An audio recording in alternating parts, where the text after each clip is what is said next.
Bizarre Brain Comics. Ooh. Hello.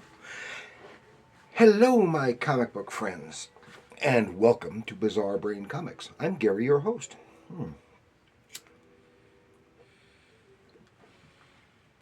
And this is where I like to take a look at some older comics, talk a little bit about the characters and creators, and examine the stories and the art.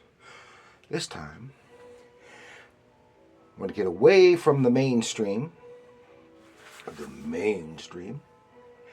and take a look at an alternative creator. This is by the name of Colin Upton, and this is Colin Upton's Big Thing. Or actually, this is Colin Upton's other slightly smaller Big Thing. That's Big Thing number 2 from 1992. And I also have a later Big Thing, which we'll just take a glance at, from I think it was 95.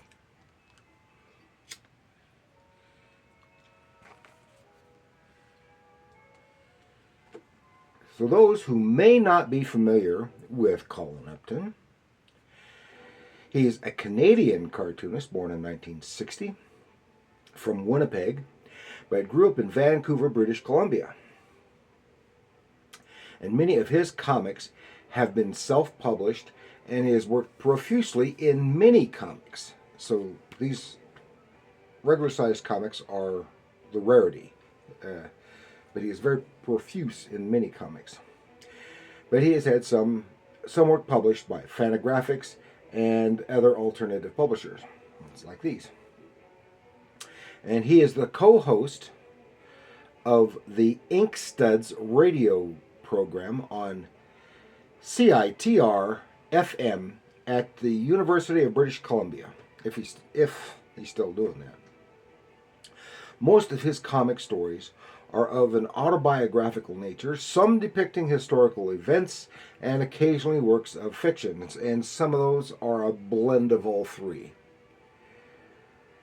And he was strongly influenced in the 80s, and I think inspired to do his own autobiographical comics by the works of Harvey Pekar and Robert Crumb, and there are undoubtedly a bunch of other influences in there. But I think, if I remember correctly, he said that those were some of his primary inspirations, even though stylistically it's completely different. But his content is not dissimilar. So, this is Colin Upton's Big Thing. No, not that kind of big thing.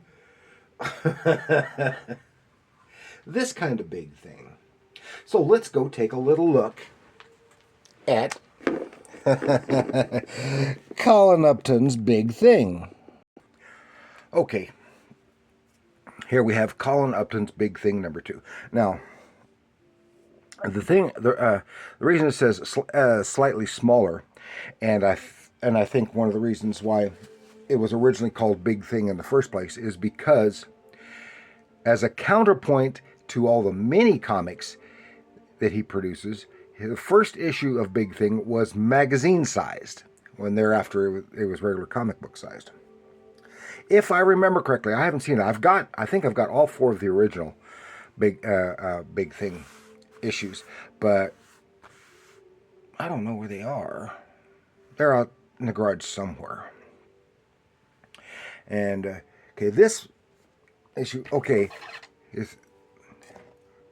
all the material is written and drawn by Colin Upton, but in this one is he normally does short story format, but this is an issue length story, definitely autobiographical, and he has a guest cartoonist Roberta Gregory, who we've talked about many times before, and she and Colin are friends, and she is one of the characters in the story. So then, when it's her time to have a close up on her and have a little thought balloon, she's the one who draws it. So I presume she wrote and drew those panels. because only she would have known what was actually in her head. And so this is a real event. It says, today, this silent fortress is no more than a day's pleasant outing. But here, on the night of July 29th, 1988, occurred the Battle of Fort Casey from Fantagraphics Books. So it's depicting some real events, and calling it a battle is hyperbolic. But Colin is a big history buff, and he does some tabletop dioramas of battle scenes. We have the little tiny metal soldiers and stuff, and he paints them up as they should appear, and has things up on his Facebook page. It's just loaded with photographs of these soldiers that he works on. But as Colin is that, he also does some commercial art, local commercial art, there in Vancouver, BC, and has had shows and gallery shows of his work as well. So I want to show you this on the back cover. He has a character that he uses once in a while called the Happy Hater, and it is a stand-in for him in some instances. His Smokey Bear says, "Halt, Vandal! Oh well, nobody said art would be easy." This relates to the events. You can see the big old cannon, big gun back there behind him, and in conjunction with the events in this story, here's one of his friends, a character, has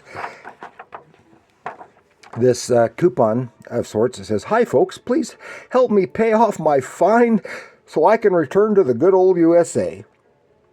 And this is, so it has the thing there, you can, your name, address, etc., where to send it, send a small donation of maybe $5 or whatever to help Bryce pay his fine resulting from the events in this issue.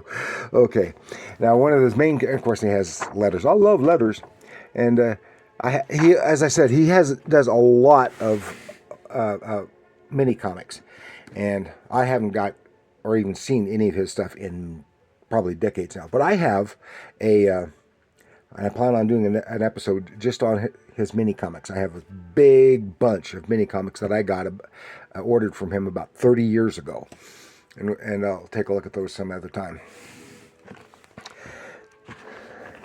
And here's he turns out Colin is part of or was anyway part of a group called the Haters. It was performance / noise art group, and they would just smash things and play a little bit of music and smash things and make noise and stuff. And it was the head of this was this guy, his friend GX. We'll just go.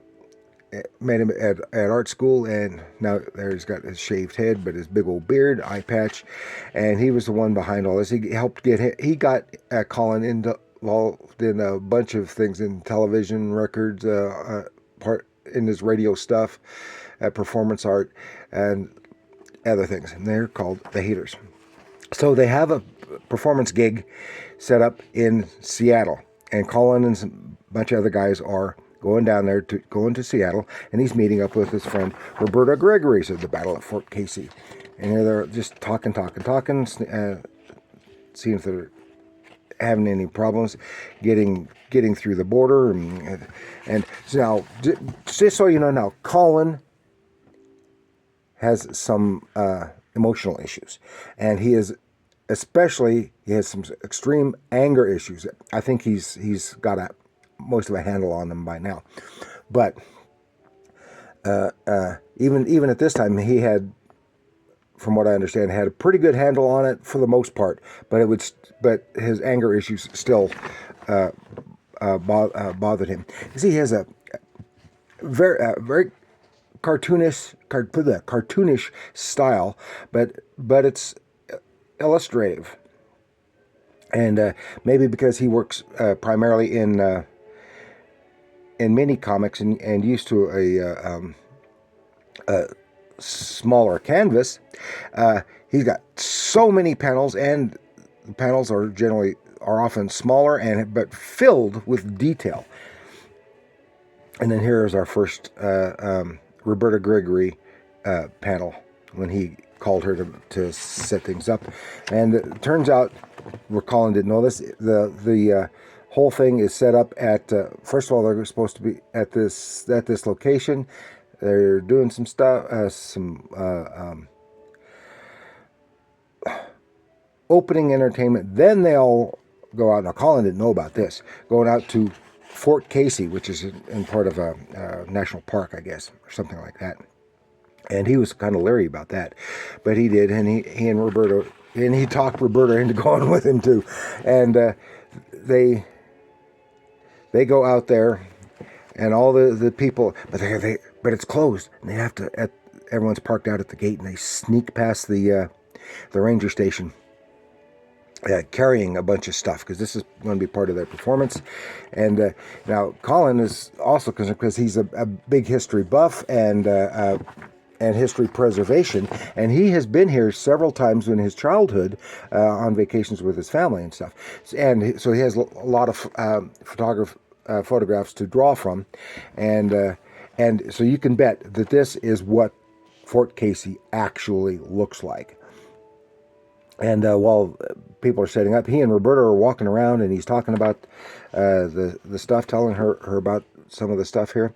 And then said, "Where is everybody?" And then here it's time to set up, and they put their hoods on and stuff, and they brought a bunch of junk with them specifically for this, so they don't actually damage anything.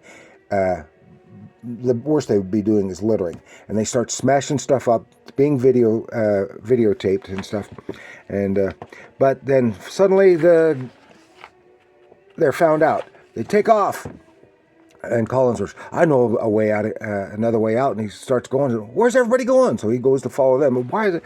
And one guy's leading. "I know this is the way out," and he takes them right, and they fall right into. Takes them right to the ranger station, and they all get stopped, and they're chanting, "Haters, haters, haters!" Everyone's being arrested. They're being processed, and all this time, Colin is he's getting angrier and angrier and angrier, and Roberta's trying to calm him down. And then he gets bored, and then as a distraction, he starts talking about the history of the place with one of the